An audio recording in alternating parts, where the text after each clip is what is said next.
किशोरी जी अपनी सखीन के साथ भ्रमण करवे के काजे गई हैं। अब थोड़ी बड़ी है गई हैं, तो कीर्ति मैया अनुमति दे दें, लाली ने बाहर चलो जाए करे, कोई ऐसी दिक्कत ना। सब सखीन से कहें ध्यान रखियो, भोरी है, या कि सब आभूषण और सब सामग्री को गिन के ले जाइयो।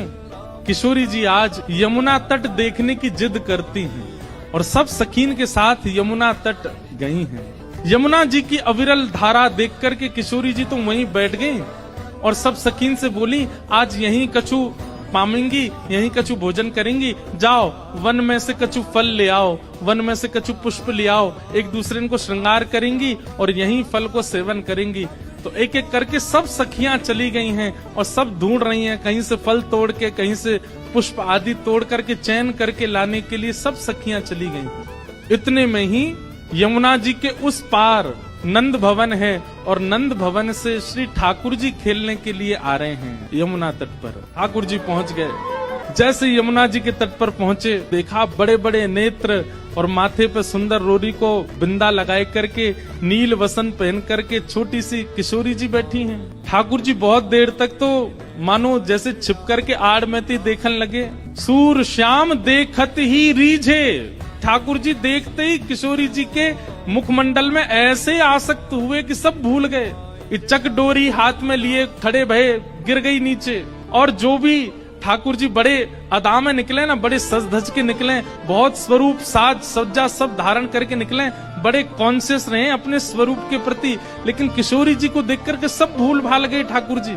किशोरी जी को देखा और देखते ही ठाकुर जी सोचने लगे, बोले अरे भैया मैं जाए के पूछूं तो सही जी कौन है, और जी कहाँ ते आई है, कहाँ इनको गांव है, कहाँ इनको नाम है, कैसे आई है पूछूं तो।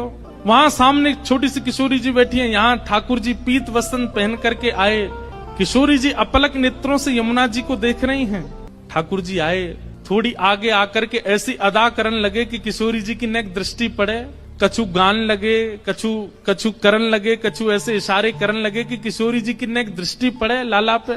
इतने में ठाकुर जी के स्वर सुनकर के किशोरी जी ने नेत्र उठाए करके देखो, और जैसे ही किशोरी जी की दृष्टि पड़ी ठाकुर जी पर, ठाकुर जी पूछ रहे हैं, अरे गोरी तुम कौन हो, आप कहाँ रहती हो, आपके पिताजी कौन है, और मैंने पहले तो आपको कभी देखो नहीं यहाँ पे, इतने बरस मो यहाँ रहते भये गए। तो किशोरी जी बोली, हाँ देखे हुए में लग रहे हो कि 50 साल के तो होंगे तुम। नेक्स्ट से हैं, और नेक्स्ट से किशोरी जी तो पूछ रहे हैं कि मैं इतने सालन ते आ रहा हूँ, मैंने तो आपको देखो नहीं, आपको घर कहाँ है और आपके पिताजी कौन है। किशोरी जी बोली, अरे हम वृषभानु जी की लाली हैं और बरसानो हमारो घर है, वहीं रंग महल में हम रहमे, और यहाँ हमारो। ठाकुर जी पूछ रहे हैं, अरे गोरी तुम कौन हो, आप कहाँ रहती हो, आपके पिताजी कौन है, और मैंने पहले तो आपको कभी देखो नहीं यहाँ पे, इतने बरस मो यहाँ रहते भये गए। तो किशोरी जी बोली, हाँ देखे हुए में लग रहे हो कि 50 साल के तो होंगे तुम। नेक्स्ट से हैं, और नेक्स्ट से किशोरी जी तो पूछ रहे हैं कि मैं इतने सालन ते आ रहा हूँ, मैंने तो आपको देखो नहीं, आपको घर कहाँ है और आपके पिताजी कौन है। किशोरी जी बोली, अरे हम वृषभानु जी की लाली हैं और बरसानो हमारो घर है, वहीं रंग महल में हम रहमे, और यहाँ हमारो खेलवे को कोई प्रयोजन नहीं है, हमारो भवन इतना बड़ा हम वहीं खेलती रहे। अरे जब ते जन्म भयो तब ते आज तक हमने तो अपनो पूरा भवन देखो ही नहीं, इतना बड़ा भवन है हमारे पिताजी को, हमें कहाँ जरूरत पड़ी यहाँ आके खेलवे की। ठाकुर जी बोले, तो फिर अपने भवन में ही खेल लो, काय को आई हो यहाँ पे, यहाँ काय को डोल रही हो, ऐसी छोटी सी हो, कोई हरण करके ले जाएगा तुम्हारो। किशोरी जी बोली, वो तो आज सखीन को मन हो कि यमुना तट पे चलें, या हमारे हम उनके संग आए गई हैं, बाकी तो या स्थान में हमारे बरसाने में मना करी गई है कि जमुना तट और जमुना के पल्ली पार जानो ही नहीं है। ठाकुर जी बोले, वो काहे को, बोले हमारे बरसाने में ऐसो कहमे कहा कि जमुना के तट पे और जमुना के पल्ली पार एक छोरा डोले, और वह छोरा को नाम तो मैं ना लूंगी, ऐसो सुनो वह को नाम गावे तो प्रकट है जाए। ठाकुर जी बोले, अच्छा कोई और पता, हाँ नंद जी को लाला है, वो नंद जी को छोरा, बाकी पिताजी को नाम नंद है। वाके काजे हमारे पूरे बरसाने में ऐसो हल्ला है कि वो चोरी करे, माखन की दही की चोरी करे। अब भैया पहले तो चोरी छोटी छोटी वस्तुन की होवे, धीरे धीरे फिर चोर निपुण है जाए तो बड़ी बड़ी वस्तुन ने चोरी करे। अब हमें तो ऐसा लगे वो नंद जी को छोरा दही और माखन की चोरी करे, कहीं हम यहाँ आ गए, हम तो बड़े घर की बेटी हैं, हमारे गले में ऐसे सुंदर सुंदर नवलखा के हार हैं, हमारे कानन में ऐसे महंगे महंगे कुंडल हैं, हमारे ऐसे ऐसे कड़ूला हैं, कहीं वाह को मन आ गया और सब हरण करके ले गए तो या हमारे हम तो यहाँ आमे ही ना है वाह के डर के मारे। इतने में ही ठाकुर जी नीची नजर करके सुनने बोले अच्छा।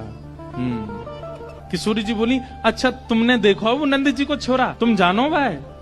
ठाकुर जी बोले वैसे बहुत बदनाम है बेचारो, ऐसो है ना है वो, मैं तो भाई बहुत अच्छे से जानू वो ऐसो है ना है, बहुत सीधो है भोर है बेचारो। भाई यूं लगे कि घर में दही खाऊंगो, घर में मक्खन खाऊंगो, मेरी मैया बूढ़ी है गई है, वाकू दही बिलोनो पड़ेगो, बूढ़ी बाड़ी मैया की सेवा करनी चाहिए, वासो काम नहीं करानो चाहिए, या हमारे दूसरे के घर जाके दही खाया वे। और इन गोपीन ने वहां पे झूठ और चोरी को आरोप लगाई दियो, मैं तुम्हें सांची बता रहा हूं। किशोरी जी बोली जा तरीका से आप पक्ष ले रहे हो और जा तरीका से तुम्हारे नैन मटक रहे हैं, बातें तो यूं लग रही है कहीं तुम ही तो नहीं हो नंद के लाला। ठाकुर जी की मुस्कान देख करके किशोरी जी उठ के खड़ी है कि अरे तुम ही हो ना। किशोरी जी बोली जा तरीका से आप पक्ष ले रहे हो और जा तरीका से तुम्हारे नैन मटक रहे हैं, बातें तो यूं लग रही है कहीं तुम ही तो नहीं हो नंद के लाला।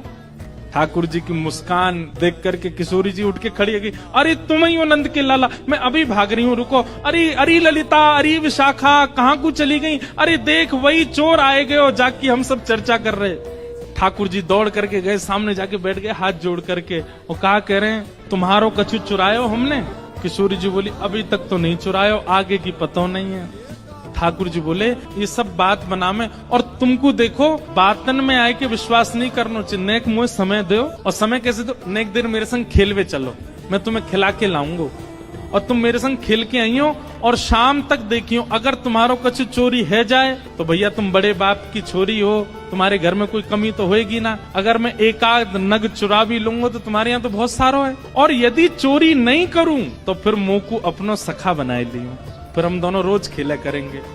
अपनी चिकनी चुपड़ी बातों से किशोरी जी को अपनी ओर खींच लिया ठाकुर जी ने, और फिर इमोशनल ब्लैकमेल कर रहे हैं। कहा अब ठीक है कोई बात ना है, आपके मन में पहले से ही मेरे प्रति चोर भावना है, अब वाकु तो मैं दूर ना कर सकूं, ठीक है आप तो जाओ, आपकी तो बहुत सारी सखी हैं, ललिता विशाखा सबन को नाम आप ले रही हैं, उनके पास आप चली जाओ, मैं तो अकेला हूं, देखो मेरे तो कोई ग्वाल बाल भी नहीं है। और वही बात ऐसी है कि ग्वाल बाल सबरे आए हैं, पर ठाकुर जी सबन को सौगंध दे दे कि उनकी मैयान की बोले पीछे खड़े रही हो, मिलवे जा रहा हूं मैं, आई हूं मत वहां पे, सबरे ग्वाला खड़े हैं छुप के, वो लाला को काम बन जाए बस, मैं तो अकेला हूं, और मेरी तो चकडोरी भी गिर गई है जमुना जी में, अकेलो ही बैठ के चलो जाऊंगा अपनी मैया के पास। किशोरी जी इतनी भोली बेचारी, ठाकुर जी पर दया आ गई उनको, अरे ना तुम अकेले ना हो, तुम अकेले बताओ कहाँ चलें खेलवे। ठाकुर जी बोले पास में एक आम को बगीचा है और वह बगीचा में बड़े सुंदर सुंदर आम लगे। ठाकुर जी ने मन में विचार करी अब किशोरी जी मिली हैं तो ने अपने जैसो गुण तो दे दूं इनको, वहां में बड़े सुंदर सुंदर आम लगे हैं, और वो आम को बगीचा हमारे नंद राय बाबा को ही है, आप वहां चलो, बढ़िया पके पके आम तोड़ तोड़ के प्रेम से पामेंगे। हाँ किशोरी जी बोली हाँ चलो आम पावे चलेंगे। अच्छा इस बीच खूब बात भई है ठाकुर जी और किशोरी जी की, हाथ पकड़ के दोनों जा रहे हैं। किशोरी जी बोली अच्छा अपनो नाम तो बताए दो। ठाकुर जी बोले मेरो नाम है कान कुंवर। किशोरी जी बोली नाम तो बड़ो अच्छो है लेकिन इतनो बड़ो है मुझे याद ना है रो। किशोरी जी भी कितनी बोली है, बोले मुझे याद ना है रो।